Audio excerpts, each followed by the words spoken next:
Chapter 4. Darkness. At 3 in the morning, the chief Sussex detective, obeying the urgent call from Sergeant Wilson of Birlstone, arrived from headquarters in a light dog-cart behind a breathless trotter. By the 5:40 train in the morning, he had sent his message to Scotland Yard, and he was at the Birlstone station at 12 o'clock to welcome us. White Mason was a quiet, comfortable-looking person in a loose tweed suit, with a clean-shaved, ruddy face, a stoutish body, and powerful bandy legs, adorned with gaiters, looking like a small farmer, a retired gamekeeper, or anything upon earth except a very favourable specimen of the provincial criminal officer. "A real downright snorter, Mr. MacDonald," he kept repeating. "We'll have the pressmen down like flies when they understand it. I'm hoping we'll get our work done before they get poking their noses into it and messing up all the trails. There's been nothing like this that I can remember. There are some bits that will come home to you, Mr. Holmes, or I'm mistaken. And you also, Dr. Watson, for the medicos will have a word to say before we finish. Your room is at the Westville Arms. There's no other place, but I hear that it is clean and good. The man will carry your bags. This way, gentlemen, if you please." He was a very bustling and genial person, this Sussex detective. In 10 minutes we had all found our quarters. In 10 more we were seated in the parlour of the inn, and being treated to a rapid sketch of those events which have been outlined in the previous chapter. MacDonald made an occasional note, while Holmes sat absorbed with the expression of surprised and reverent admiration with which the botanist surveys the rare and precious bloom. "Remarkable," he said, when the story was unfolded. "Most remarkable. I can hardly recall any case where the features have been more peculiar." "I thought you would say so, Mr. Holmes," said White Mason in great delight. "We're well up with the times in Sussex. I've told you now how matters were up to the time when I took over from Sergeant Wilson between 3 and 4 this morning. My word, I made the old mare go, but I need not have been in such a hurry as it turned out, for there was nothing immediate that I could do. Sergeant Wilson had all the facts. I checked them and considered them, and maybe added a few of my own." "What were they?" asked Holmes eagerly. "Well, I first had the hammer examined. There was Dr. Wood there to help me. We found no signs of violence upon it. I was hoping that if Mr. Douglas defended himself with the hammer, he might have left his mark upon the murderer before he dropped it on the mat. But there was no stain." "That, of course, proves nothing at all," remarked Inspector MacDonald. "There has been many a hammer murder, and no trace on the hammer." "Quite so. It doesn't prove it wasn't used. But there might have been stains, and that would have helped us. As a matter of fact, there were none. Then I examined the gun. They were buckshot cartridges, and, as Sergeant Wilson pointed out, the triggers were wired together so that if you pulled on the hinder one, both barrels were discharged. Whoever fixed that up had made up his mind that he was going to take no chances of missing his man. The sword gun was not more than 2 feet long. One could carry it easily under one's coat. There was no complete maker's name, but the printed letters P.E.N. were on the fluting between the barrels, and the rest of the name had been cut off by the saw." "A big P with a flourish above it, E and N smaller?" asked Holmes. "Exactly. Pennsylvania Small Arms Company, well-known American firm," said Holmes. White Mason gazed at my friend as the little village practitioner looks at the Harley Street specialist, who by a word can solve the difficulties that perplex him. "That is very helpful, Mr. Holmes. No doubt you're right. Wonderful, wonderful. Do you carry the names of all the gunmakers in the world in your memory?" Holmes dismissed the subject with a wave. "No doubt it is an American shotgun," White Mason continued. "I seem to have read that a sawed-off shotgun is a weapon used in some parts of America. Apart from the name upon the barrel, the idea had occurred to me. There is some evidence, then, that this man who entered the house and killed its master was an American." MacDonald shook his head. "Man, you're surely travelling over fast," said he. "I've heard no evidence yet that any stranger was ever in the house at all." "The open window?" The blood on the sill, the queer card, the marks of boots in the corner, the gun.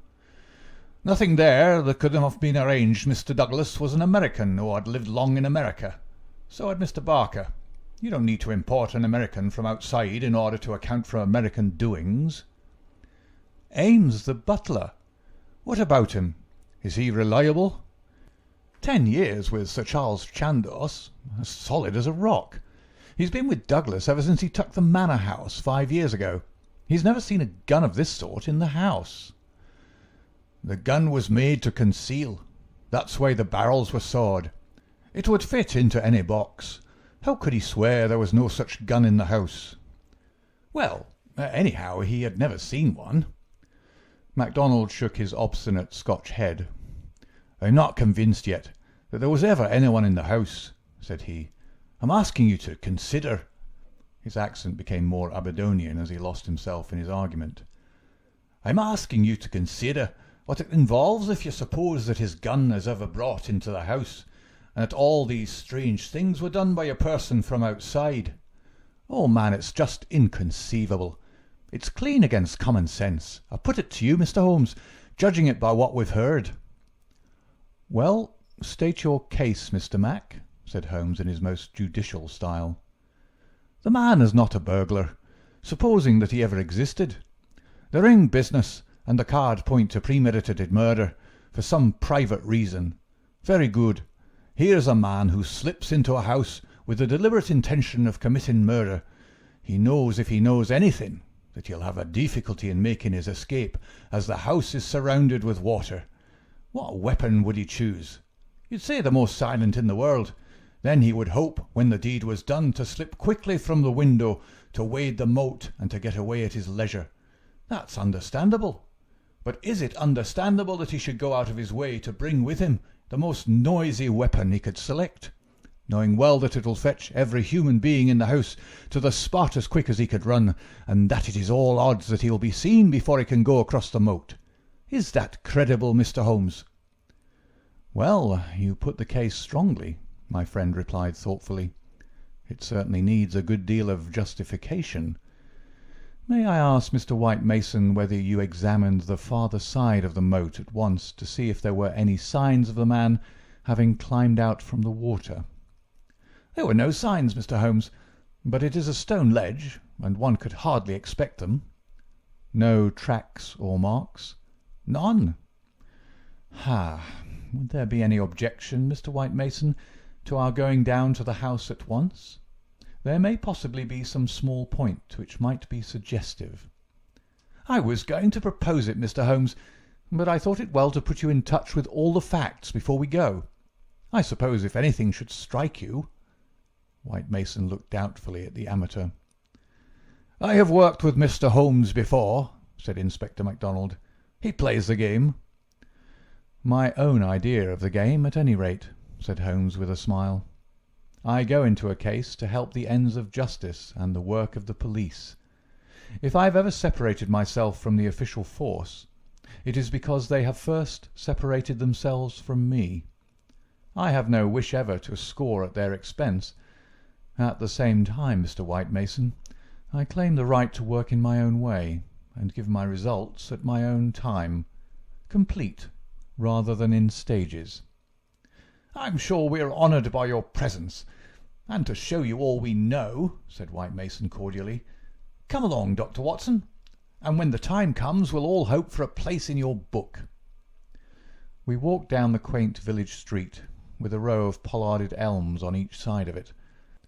Just beyond were two ancient stone pillars, weather-stained and lichen-blotched, bearing upon their summits a shapeless something which had once been the rampant lion of Capus of Birlstone.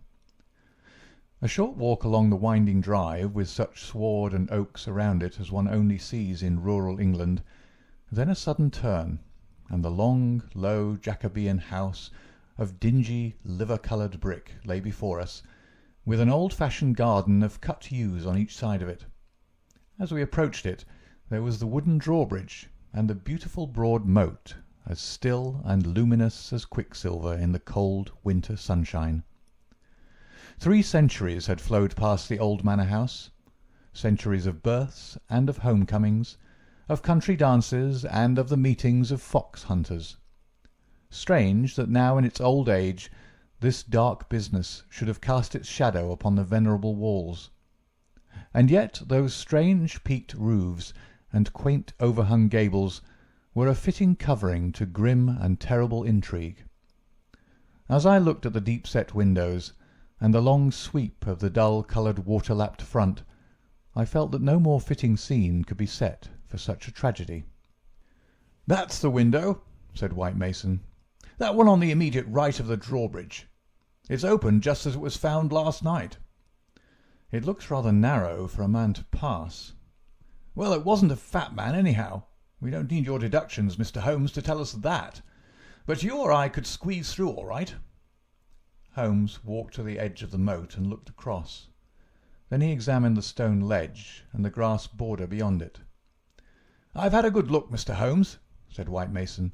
"There's nothing there, no sign that anyone has landed. But why should he leave any sign?" "Exactly. Why should he?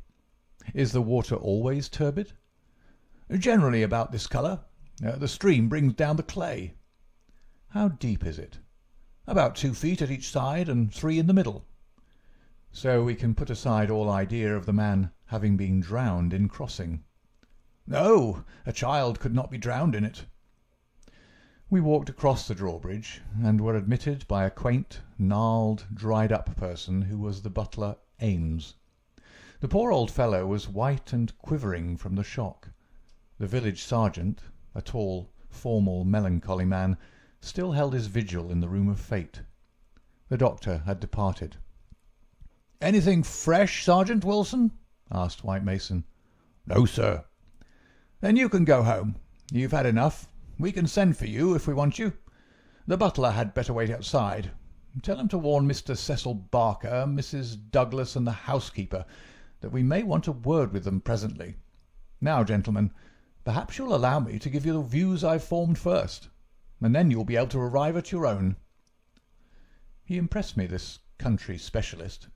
He had a solid grip of fact and a cool, clear, common-sense brain, which should take him some way in his profession. Holmes listened to him intently, with no sign of that impatience which the official exponent too often produced. "Is it suicide or is it murder? That's our first question, gentlemen, is it not?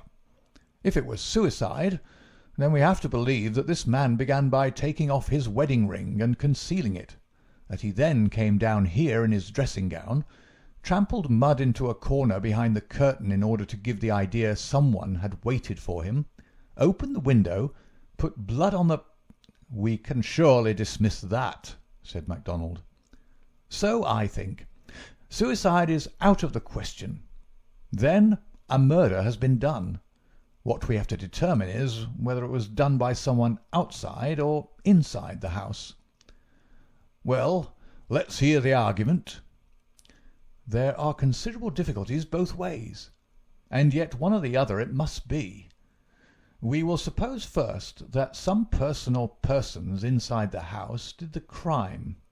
They got this man down here at a time when everything was still, and yet no one was asleep. They then did the deed with the queerest and noisiest weapon in the world, so as to tell everyone what had happened, a weapon that was never seen in the house before. That does not seem a very likely start, does it?" "No, it does not." "Well then, everyone is agreed that after the alarm was given, only a minute at the most had passed before the whole household, not Mr. Cecil Barker alone, though he claims to have been the first, but Ames and all of them were on the spot. You tell me that in that time the guilty person managed to make footmarks in the corner, open the window, mark the sill with blood, taking the wedding ring off the dead man's finger, and all the rest of it. It's impossible." "You put it very clearly," said Holmes. "I am inclined to agree with you." "Well then, we're driven back to the theory that it was done by someone from outside. We're still faced with some big difficulties, but anyhow, they have ceased to be impossibilities. The man got into the house between 4:30 and 6, that is to say, between dusk and the time when the bridge was raised. There had been some visitors, and the door was open, so there was nothing to prevent him.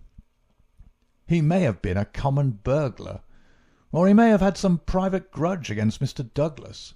Since Mr. Douglas had spent most of his life in America, and this shotgun seems to be an American weapon, it would seem that the private grudge is the more likely theory. He slipped into this room because it was the first he came to, and he hid behind the curtain. There he remained until 11:30 at night. At that time Mr. Douglas entered the room. It was a short interview, if there were any interview at all, for Mrs. Douglas declares that her husband had not left her more than a few minutes when she heard the shot. "The candle shows that," said Holmes. "Exactly. The candle, which was a new one, is not burned more than half an inch. He must have placed it on the table before he was attacked. Otherwise, of course, it would have fallen when he fell. This shows that he was not attacked the instant that he entered the room. When Mr. Barker arrived, the candle was lit and the lamp was out." "That's all clear enough." "Well now, we can reconstruct things on those lines. Mr. Douglas enters the room. He puts down the candle. A man appears from behind the curtain. He's armed with this gun. He demands the wedding ring. Heaven only knows why, but so it must have been. Mr. Douglas gave it up. Then, either in cold blood or in the course of a struggle, Douglas may have gripped the hammer that was found upon the mat. He shot Douglas in this horrible way. He dropped his gun, and also, it would seem, this queer card, VV 341, whatever that may mean, and he made his escape through the window and across the moat at the very moment when Cecil Barker was discovering the crime. How's that, Mr. Holmes?" "Very interesting, but just a little unconvincing." "Man, it would be absolute nonsense if it wasn't that anything else is even worse," cried MacDonald. "Somebody killed the man, and whoever it was, I could clearly prove to you that he should have done it some other way. What does he mean by allowing his retreat to be cut off like that? What does he mean by using a shotgun when silence was his one chance of escape? Come, Mr. Holmes, it's up to you to give us a lead, since you say Mr. White Mason's theory is unconvincing." Holmes had sat intently observant during this long discussion, missing no word that was said, with his keen eyes darting to right and to left, and his forehead wrinkled with speculation. "I should like a few more facts before I get so far as a theory, Mr. Mac," said he, kneeling down beside the body. "Dear me, these injuries are really appalling. Can we have the butler in for a moment? Ames, I understand that you have often seen this very unusual mark, a branded triangle inside a circle, upon Mr. Douglas's forearm." "Frequently, sir." "You never heard any speculation as to what it meant?" "No, sir." "It must have caused great pain when it was inflicted. It is undoubtedly a burn. Now, I observe, Ames, that there is a small piece of plaster at the angle of Mr. Douglas's jaw. Did you observe that in life?" "Yes, sir. He cut himself in shaving yesterday morning." "Did you ever know him to cut himself in shaving before?" "Not for a very long time, sir." "Suggestive," said Holmes. "It may, of course, be a mere coincidence, or it may point to some nervousness which would indicate that he had reason to apprehend danger. Had you noticed anything unusual in his conduct yesterday, Ames?" "It struck me, sir, that he was a little restless and excited, sir." "Ha! The attack may not have been entirely unexpected. We do seem to make a little progress, do we not? Perhaps you would rather do the questioning, Mr. Mac?" "No, Mr. Holmes. It's in better hands than mine." "Well, then, we will pass to this card, VV 341. It is rough cardboard. Have you any of the sort in this house?" "I don't think so." Holmes walked across to the desk and dabbed a little ink from each bottle onto the blotting paper. "It was not printed in this room," he said. "This is black ink, and the other purplish. It was done by a thick pen, and these are fine. No, it was done elsewhere, I should say. Can you make anything of the inscription, Ames?" "No, sir, nothing." "What do you think, Mr. Mac?" "It gives me the impression of a secret society of some sort. The same with his badge upon the forearm." "That's my idea too," said White Mason. "Well, we can adopt it as a working hypothesis, and then see how far our difficulties disappear. An agent from such a society makes his way into the house, waits for Mr. Douglas, blows his head nearly off with his weapon, and escapes by wading the moat, after leaving a card beside the dead man, which will, when mentioned in the papers, tell other members of the society that vengeance has been done. That all hangs together. But why this gun of all weapons?" "Exactly." "And why the missing ring?" "Quite so." "And why no arrest? It's past 2 now. I take it for granted that since dawn every constable within 40 miles has been looking out for a wet stranger." "That is so, Mr. Holmes." "Well, unless he has a burrow close by, or a change of clothes ready, they can hardly miss him. And yet they have missed him up to now." Holmes had gone to the window and was examining with his lens the blood mark on the sill. "It is clearly the tread of a shoe. It is remarkably broad. A splay foot, one would say. Curious, because so far as one can trace any footmark in this mud-stained corner, one would say it was a more shapely sole. However, they're certainly very indistinct. What's this under the side table?" "Mr. Douglas' dumbbells," said Ames. "Dumbbell? There's only one. Where's the other?" "I don't know, Mr. Holmes. There may have been only one. I've not noticed them for months." "One dumbbell," Holmes said seriously, but his remarks were interrupted by a sharp knock at the door. A tall, sunburned, capable-looking, clean-shaved man looked in at us. I had no difficulty in guessing that it was the Cecil Barker of whom I had heard. His masterful eyes travelled quickly with a questioning glance from face to face. "Sorry to interrupt your consultation," said he, "but you should hear the latest news." "An arrest?" "No such luck. But they've found his bicycle. The fellow left his bicycle behind him. Come and have a look. It is within 100 yards of the hall door."